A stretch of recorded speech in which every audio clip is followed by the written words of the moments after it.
Captain Jake Morrison stood at the large window of the transport ship and watched Earth get smaller and smaller.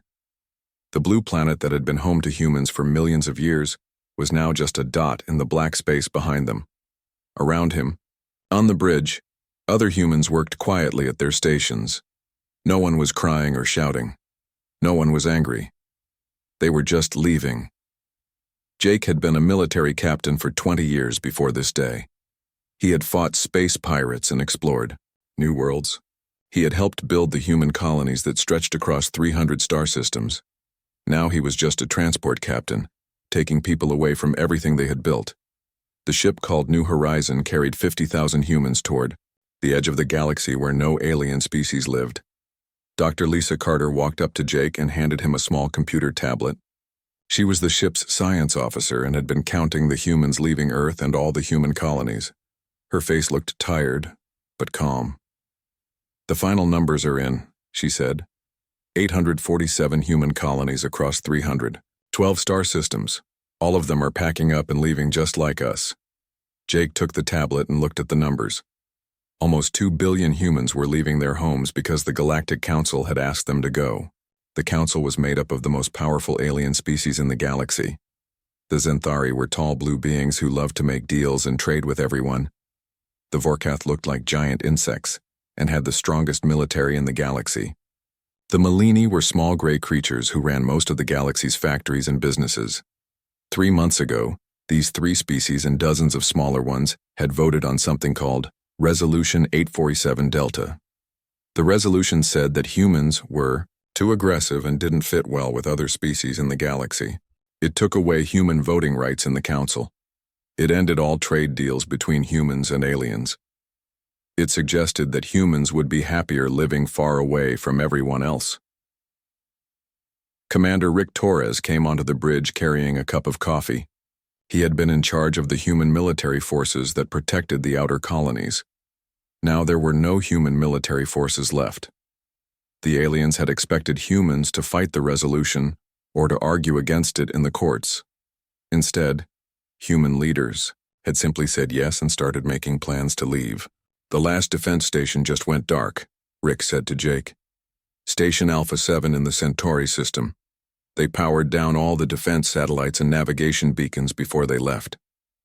He sat down in a chair and took a long drink of his coffee. "Funny thing is, 3 Vorkath patrol ships were in that system yesterday. They kept waiting for us to do something dramatic. Fire our weapons or refuse to leave or make some big speech about how unfair this all was." Jake smiled a little. "And what did we do instead?" Captain Murphy sent them a message saying the station was being shut down according to Council Resolution 847 Delta, and wishing them safe travels. Then they turned off the lights and left on the last transport ship. Dr. Lisa Carter looked out at the stars ahead of them.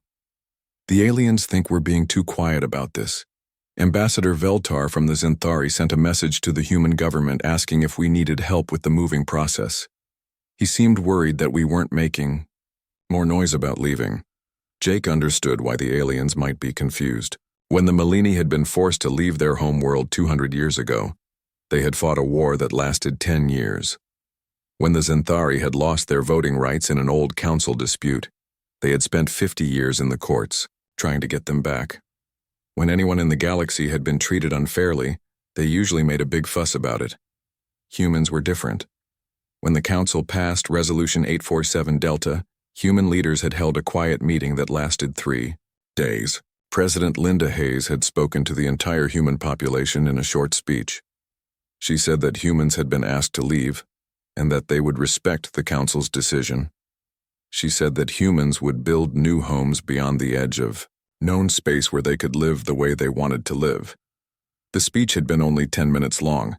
There were no angry words about the aliens. There were no promises to return someday for revenge.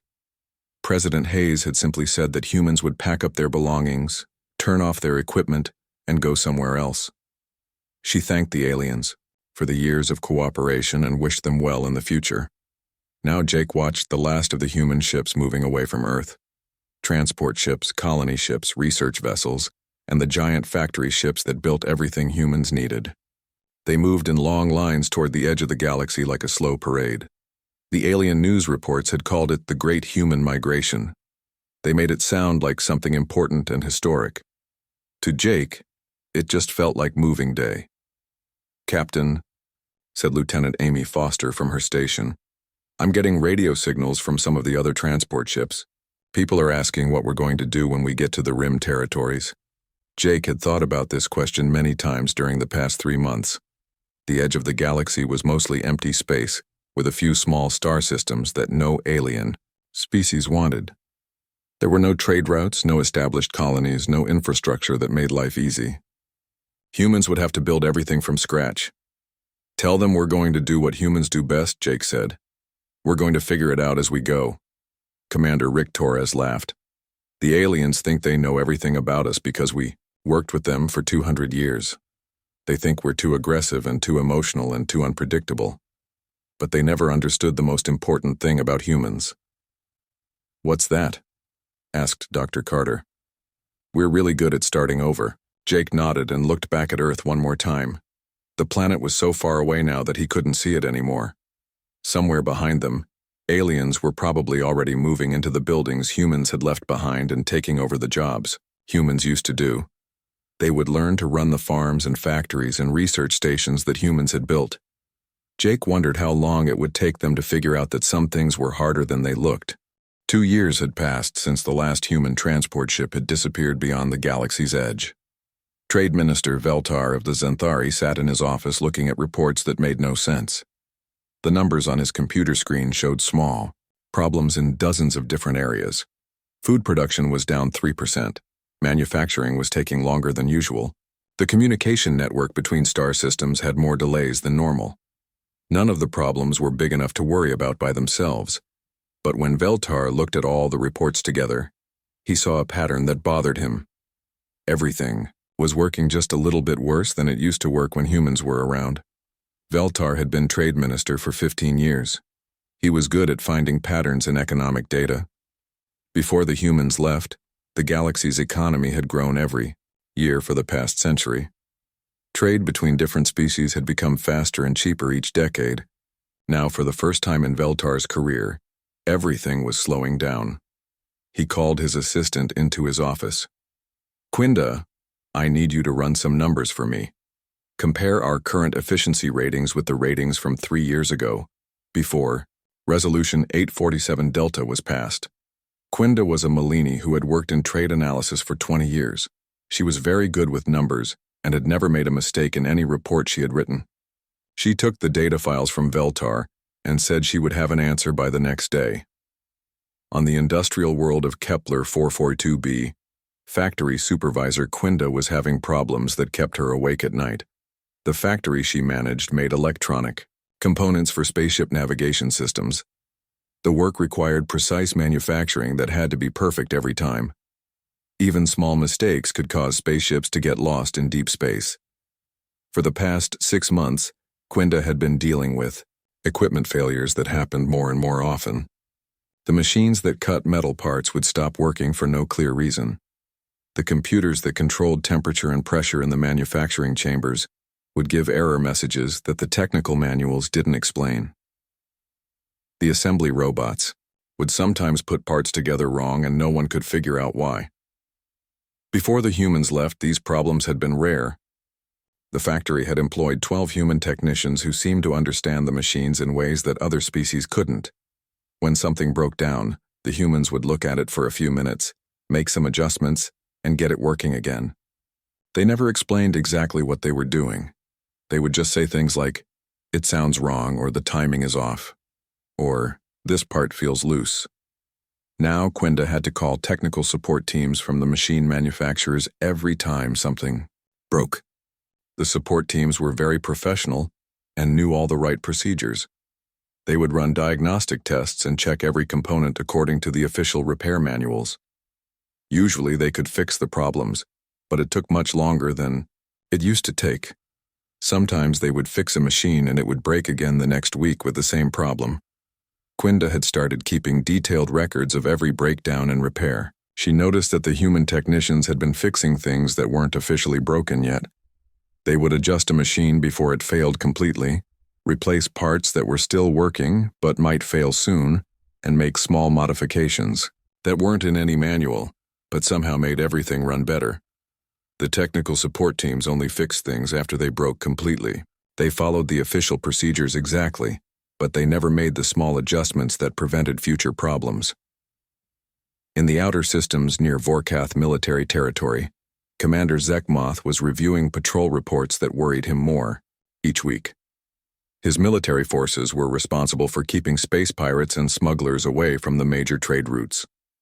For the past 2 years, this job had become much more difficult.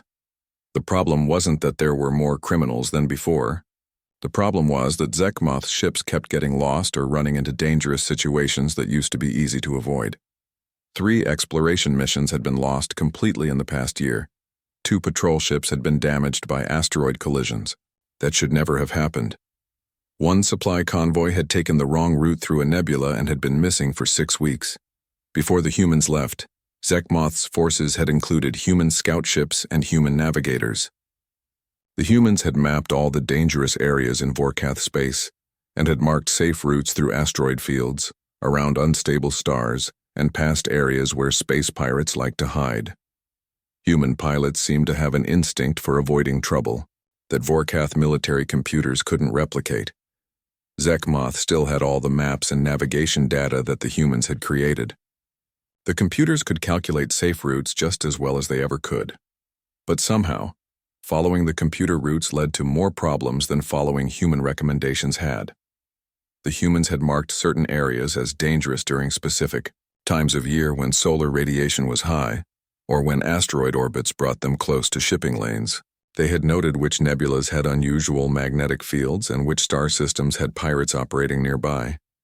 All of this information was still available, but it was just information.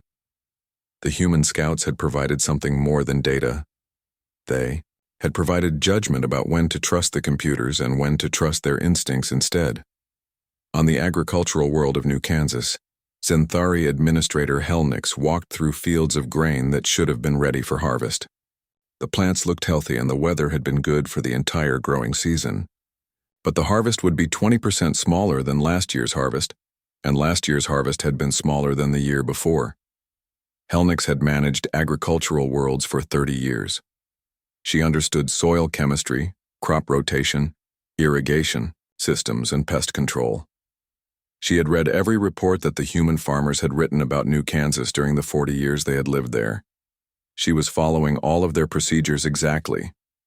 The human farmers had left detailed instructions about when to plant, when to fertilize, when to irrigate, and when to harvest.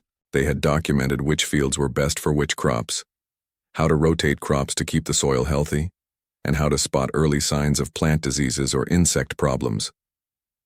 Helnix was doing everything the instructions said to do, but the results kept getting worse. She had brought in soil experts who confirmed that the soil chemistry was correct. She had hired pest control specialists who found no signs of harmful insects. She had checked the irrigation system and found that it was working perfectly. The only explanation was that the human farmers had been doing things that they hadn't written down in their reports. Small things, probably. Tiny adjustments based on how the plants looked on a particular day, or how the soil felt when they touched it, or how the weather seemed to be changing. Things that seemed too obvious to write down or too hard to explain to someone who hadn't been farming on New Kansas for decades. Helnix had found some of the human farmers' personal notes in the old farm buildings. The notes mentioned things like, "North Field needs extra water when the wind is from the east," or "Watch for rust disease when the morning dew is heavy 3 days in a row," or "Harvest the blue zone grain 2 days earlier than the schedule says." These notes made no sense to Helnix. The human farmers had apparently made hundreds of small decisions every season based on their experience and their intuition. They had treated farming like an art instead of a science. Now that the humans were gone, New Kansas was being farmed scientifically and efficiently, but the harvest kept getting smaller. 5 years after the human departure, the problems had grown too big to ignore. The Galactic Council met in emergency session on the capital world of Nexus Prime. Representatives from 43 different species filled the Great Assembly Hall, all of them worried about what they were calling the efficiency decline. Ambassador Helnix of the Zenthari stood at the central podium, holding a data tablet that contained 5 years of economic reports. Her blue face showed the strain of trying to understand numbers that made no sense. "Honored council members," she began, "we are facing a crisis that none of our economic models predicted."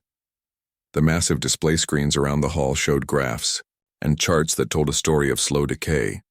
Cross-system shipping efficiency had decreased by 23%. Manufacturing output was down in every sector.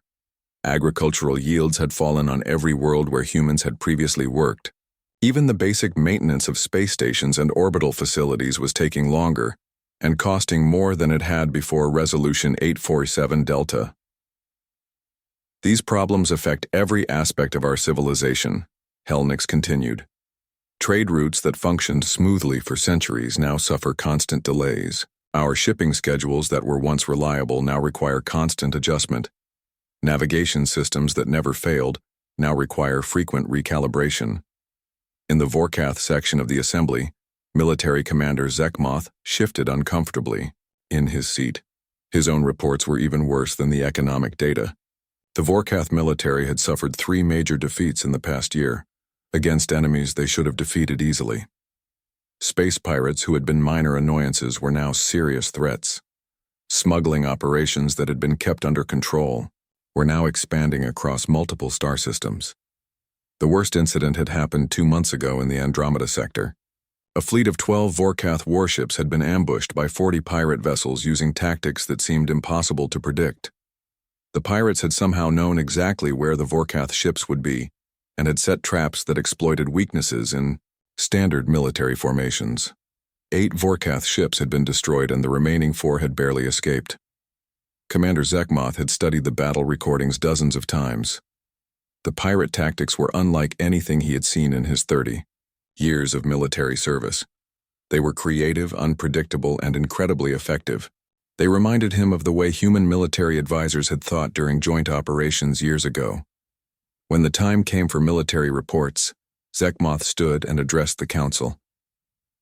"The security situation in our territories has become critical. Our enemies are using new strategies that our traditional tactics cannot counter. We need to develop more flexible approaches to combat. But our military doctrine has not changed in 2 centuries. Dr. Kriol of the Malini Medical Board presented the most disturbing report of all. Medical facilities across the galaxy were experiencing a 31% increase in mortality rates for complex surgeries. Emergency response times had increased. Diagnostic accuracy for rare diseases had decreased significantly. "The problem is not with our equipment or our medical knowledge," Dr. Kriol explained. "Our technology is more advanced than ever. Our databases contain more medical information than any previous generation has possessed, but somehow, we are saving fewer lives than we saved when human doctors worked alongside us."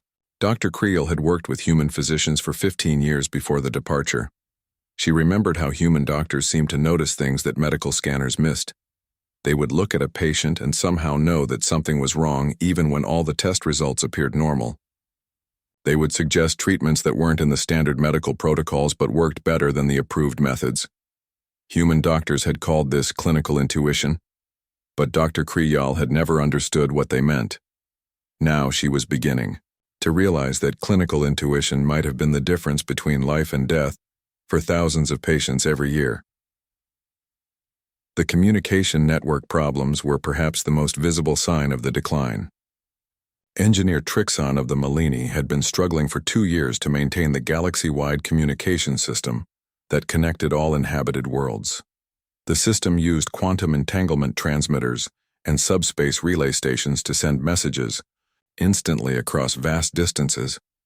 Before the human departure, the communication network had functioned almost perfectly.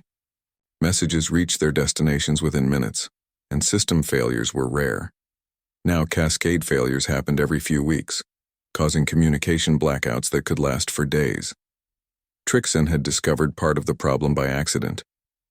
While repairing a relay station in the Proxima system, she had found a hidden maintenance log that belonged to Pete Johnson, a human engineer who had worked on the communication network for 20 years.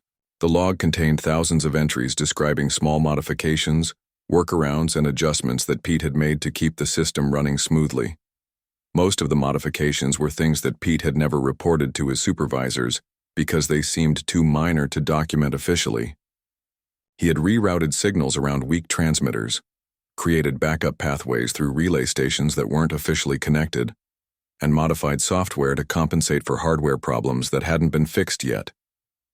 Pete's modifications had been so subtle and so numerous that removing them all when he left had been impossible. The communication network was slowly breaking down as components that depended on Pete's adjustments began to fail. Trixon had tried to recreate some of Pete's modifications, but she didn't understand the reasoning behind most of them. Pete seemed to have understood the communication network not just as a collection of technical components, but as a living system that needed constant care and attention. Meanwhile, at the edge of the galaxy, Captain Jake Morrison stood on the observation deck of New Geneva Station and watched construction ships building another colony habitat. The human settlements in the Rim territories had grown from refugee camps to thriving cities in just 5 years. The humans had built their new civilization differently than their old one. Instead of trying to integrate with alien systems and follow alien rules, they had designed everything from scratch based on human needs and human ways of thinking. Their manufacturing systems were more efficient than anything in the main galaxy. Their agricultural colonies produced more food per acre than the best alien farms. Their research stations were making scientific discoveries at a pace that amazed even the humans themselves. More importantly, the humans were happy. They worked together in ways that had been difficult when they had to coordinate with alien species, who thought and acted differently. Human intuition, creativity, and adaptability were no longer seen as problems to be controlled, but as strengths to be celebrated. Dr. Lisa Carter, now the chief scientist of the Human Colonial Alliance, had established research programs that combined human insight with advanced technology in ways that the old Galactic Council had never allowed. Human researchers were free to pursue ideas that seemed crazy or impossible, and some of those crazy ideas were revolutionizing entire fields of science. Commander Rick Torres had organized the human colony's defense forces around principles of flexibility and creative thinking rather than rigid doctrine. The human military was small, but incredibly effective at protecting the Rim territories from the occasional pirate raids or wild animal attacks. Jake Morrison smiled as he watched a group of young humans playing in the station's central park. These children had been born in the Rim territories and had never seen the main galaxy. They were growing up in a society built by humans for humans, and they were thriving in ways that would have been impossible under Galactic Council rules. The humans had received occasional messages from the main galaxy asking about trade opportunities or cultural exchanges, but the Colonial Alliance had politely declined all offers. They were building something new and better, and they had no interest in going back to the old ways of doing things. Jake often wondered what was happening in the parts of the galaxy they had left behind, but he didn't wonder very hard. The humans had their own problems to solve and their own future to build. 8 years had passed since the last human ship had disappeared beyond the edge of known space, and the galaxy was falling apart in ways that no one had expected. The great alien civilizations that had ruled space for thousands of years were discovering that their advanced technology and superior intelligence meant nothing without the humans who had helped them use it properly. Commander Zekmoth of the Vorkath military stood in the ruins of Defense Station Omega-12 and tried to understand how everything had gone so wrong. The station had been attacked by a pirate fleet using tactics that seemed impossible to predict or counter. The pirates had somehow known exactly where the station's weapons couldn't fire and had positioned their ships in those blind spots. They had jammed the communication systems using methods that weren't in any Vorkath military database. They had escaped before reinforcements could arrive, taking valuable military supplies and leaving behind a humiliated Vorkath defense force. The worst part was that Zekmoth recognized the tactics the pirates had used. They were similar to strategies that human military advisors had suggested during joint training exercises years ago. Back then, Zekmoth had thought the human ideas were too risky and unpredictable to be useful. Vorkath military doctrine emphasized discipline, following orders, and using proven tactics that had worked for centuries. Now Zekmoth realized that the human advisors had been trying to teach the Vorkath military how to think creatively about combat. They had suggested ways to confuse enemies, exploit unexpected weaknesses, and adapt quickly when battle plans didn't work. The Vorkath officers had listened politely, but had never really understood what the humans were trying to explain. Creative thinking had seemed like a weakness to species that prided themselves on logical analysis and careful planning. The aliens had assumed that superior technology and numerical advantages would always be enough to win battles. They had never considered that enemies might find ways to turn those advantages into disadvantages. The pirate fleets attacking Vorkath territory were using human-inspired tactics, but they weren't led by humans. They were mostly made up of younger aliens from various species who had grown up hearing stories about human creativity and had started thinking about problems in new ways. These young aliens were beating the established military forces of the galaxy by learning to think like humans. Trade Minister Veltar of the Zenthari faced an even more serious crisis. The Zenthari trade empire was collapsing as shipping costs increased and efficiency continued to decline. What had started as minor delays and small cost overruns had become a complete breakdown of the economic systems that the galaxy had relied on for centuries. The problem wasn't that the aliens didn't know how to do the work that humans had been doing. The problem was that they didn't know why humans had done that work in particular ways. Human merchants had negotiated trade deals based on personal relationships and cultural understanding that couldn't be programmed into computers. Human ship captains had made thousands of small decisions during each voyage based on intuition about weather, space hazards, and the mechanical condition of their ships. Veltar had hired teams of experts to analyze the old human trade records and figure out the secrets of human success. The experts had produced detailed reports explaining how human merchants had operated, but following those reports exactly didn't produce the same results that the humans had achieved. The experts could explain what humans had done, but they couldn't explain why humans had made specific choices in specific situations. Human decision-making had been based on experience, instinct, and cultural factors that were impossible for other species to replicate. Many alien species that had gladly worked with human traders now found alien merchants cold and inflexible. The Zenthari merchants followed proper procedures and offered fair prices, but they couldn't build the personal connections that had made trade relationships successful for generations. Dr. Quiren, a Zenthari scientist, made the most disturbing discovery of all while reviewing research projects that had been completed during the past century. She had been trying to understand why scientific progress had slowed so dramatically since the human departure. The alien research institutions had more funding, better equipment, and larger staffs than ever before, but they were making fewer important discoveries each year. Dr. Quiren had worked closely with human researchers for 20 years before the departure. She remembered how human scientists would suggest experiments that seemed pointless or propose theories that had no logical basis. Most of the time, these human ideas led nowhere, but occasionally they resulted in breakthrough discoveries that revolutionized entire fields of science. Now, as Dr. Quiren examined the records of every major scientific advance of the past century, she found human fingerprints on all of them. Not just assistance or collaboration, but the kind of creative leaps that only human minds seemed capable of making. The aliens had provided the knowledge base, the experimental skills, and the analytical tools, but humans had provided the insights that turned routine research into revolutionary discovery. Human scientists had called this process thinking outside the box, but Dr. Quiren had never understood what they meant. Now she realized that most alien species thought inside very comfortable boxes and never tried to climb out of them. Humans had been the ones who suggested looking at problems from completely different angles or combining ideas from unrelated fields in ways that seemed ridiculous until they worked. On the agricultural worlds that humans had once farmed, the food crisis was becoming desperate.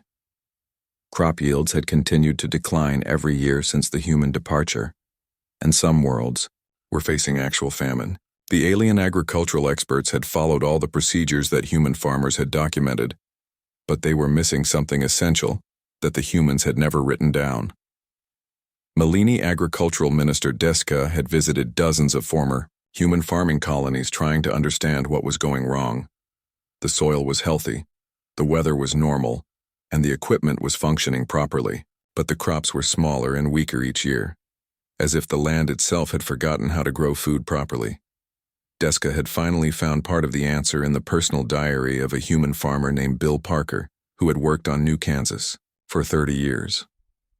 Bill's diary contained thousands of entries describing small decisions he made every day, based on things he noticed about his crops, his soil, and his local weather patterns.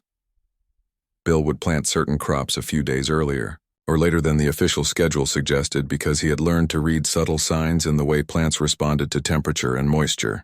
He would adjust irrigation patterns based on how the soil felt when he walked through his fields. He would harvest crops at exactly the right moment, based on visual clues that he had learned to recognize over decades of farming experience. Bill had been an artist, not just a technician. He had understood farming as a relationship between himself, his land, and his crops that required constant attention and adjustment.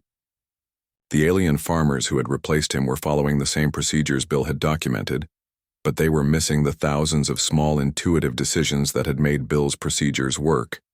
The aliens had treated farming as a science that could be learned from textbooks and implemented by following rules. They had never understood that successful farming required the kind of practical wisdom that could only come from years of experience and careful observation. Dr. Sarah Mitchell's former research partner, Dr. Quirin, had discovered that human medical intuition was responsible for saving thousands of lives every year, in ways that couldn't be replicated by following standard medical procedures. Human doctors had somehow been able to diagnose complex conditions by noticing subtle patterns that medical scanners couldn't detect. The medical crisis was becoming worse each year as mortality rates continued to increase and diagnostic accuracy continued to decline. Alien medical schools were trying to teach their students to think like human doctors, but clinical intuition couldn't be learned from textbooks or lectures. All across the galaxy, the great alien civilizations were learning that they had been dependent on human abilities that they had never recognized or understood. They had thought of humans as junior partners in galactic civilization, useful for handling routine tasks that didn't require advanced intelligence or sophisticated technology. Now they realized that humans had been the creative engine that made galactic civilization work. Without human insight, adaptability, and problem-solving skills, the aliens were discovering that they were just maintainers of existing systems. They could operate the machinery of civilization, but they couldn't make it grow or adapt to changing conditions.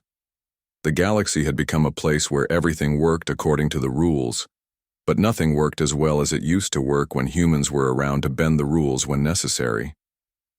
10 years had passed since the human departure, and the galaxy was a very different place than it had been when Resolution 847 Delta was passed.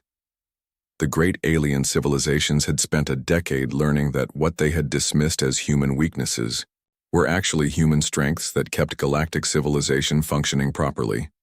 Centauri Premier Nalkoth sat in his office on the capital world of Nexus Prime, preparing to do something that no Galactic Council leader had ever done before. He was about to admit that the Council had made a terrible mistake and ask for help from the species they had asked to leave. The economic reports on his desk told a story of steady decline that showed no signs of stopping. Manufacturing output was down 40% from pre-departure levels. Agricultural production had fallen so far that some worlds were importing food at prices that threatened to bankrupt entire star systems. The interstellar communication network had failed completely, 3 times in the past year, cutting off whole sectors from the rest of the galaxy for weeks at a time. Military reports were even worse. The Vorketh forces had lost control of 6 star systems to pirate fleets that used tactics no established military could counter. Trade routes that had been safe for centuries were now dangerous to travel without heavy military escorts. Smuggling operations had grown so bold that they were openly challenging government authority on border worlds. But the worst news came from the medical facilities. The mortality rates for complex surgeries had increased by 53% since the human departure. Entire hospitals were closing because they could no longer provide adequate care to their patients. Medical schools were graduating doctors who could perform routine procedures, but couldn't handle the complicated cases that had once been treated successfully by human physicians. Premier Nalkoth had authorized a comprehensive study to determine exactly what the galaxy had lost when the humans left. The study had taken 2 years to complete and had required teams of researchers to examine every aspect of galactic civilization. The final report was 3,000 pages long and could be summarized in one sentence. Humans had been essential to everything. The study found that humans had contributed to galactic civilization in ways that went far beyond their official job descriptions. Human farmers had produced 30% more food per acre than alien farmers using the same land and equipment. Human doctors had saved 25% more lives than alien doctors with the same training and technology. Human engineers had designed systems that were 38% more efficient than similar systems designed by alien engineers. More importantly, humans had been the source of innovation that allowed galactic civilization to grow and adapt to new challenges. Every major technological breakthrough of the past 2 centuries had involved human researchers who found creative solutions to problems that had stumped alien scientists for decades. The study concluded that humans hadn't been junior partners in galactic civilization. They had been its most important component, and removing them had been like removing the engine from a starship and expecting it to continue flying. Premier Nalkoth composed a message to the Human Colonial Alliance that was very different from the usual diplomatic communications between species. The message was simple and direct. The Galactic Council formally invites humanity to return to their former territories with full restoration of voting rights, trade privileges, and territorial sovereignty. We acknowledge that Resolution 847 Delta was passed in error and has caused significant harm to both human and alien populations. We hope that our past cooperation can be restored for the benefit of all species in the galaxy. The message was sent through the few remaining long-range communication relays that still functioned properly. It took 3 days to reach the rim, territories where humans had built their new civilization. The response came from Director Amanda Foster, who had been elected as the official representative of the Human Colonial Alliance. Her message was even shorter than Premier Nalkoth's invitation. Thank you for your gracious invitation. After careful consideration, the Human Colonial Alliance respectfully declines to return to our former territories. We wish you success in your future endeavors. Premier Nalkoth read Director Foster's response 3 times, trying to find some hint that humans might be willing to negotiate. There was none. The message was polite but final. Captain Jake Morrison, now in his 70s, stood on the observation deck of New Geneva Station and watched the construction of humanity's newest achievement, a massive space habitat that would house 2 million people and serve as the capital of human space.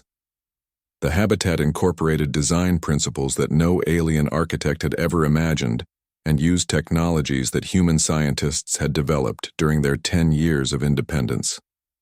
The human colonies had thrived in ways that amazed even the humans themselves. Free from the restrictions and compromises required by membership in the Galactic Council, human creativity had exploded into innovations that revolutionized every aspect of life.